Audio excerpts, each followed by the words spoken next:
Hello guys good morning welcome to my mini blog. तो सकाळु सकाळु एठी कोन आम घर झलमल होतला आपण माने देखि पारुतबे। तो ए झलमलटा बाहरतबा मो ड्रेस रो मो ड्रेस रे लागिची 2.5 करोड़ दर्पण नहीं एथिरे आपण मानकर कोन मतामत टिके कहिबे कि तापर गली टिके चुट्टी कुंडेबा पई किंतु चुट्टी एते परिमाण रे झडुची जे मु भाबुची 2-3 दिन मध्ये रे मु नंडा हेकी बुलिबी। सेते पई गाधे के आसी गेली फर्स्ट मु खाइ देतली काजू आ किसमिस चुट्टी को टिके प्रोटीन मिलबो बुली।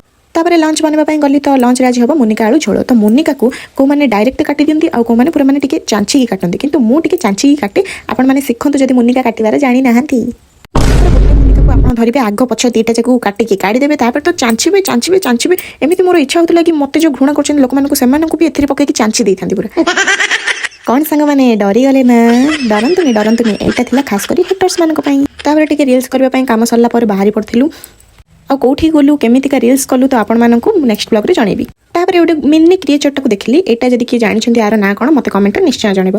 3टा आइसक्रीम आज बळी पड़थिला तो खाइकी एठी ब्लॉग टाको एंड करछि। रहिली जय जगन्नाथ।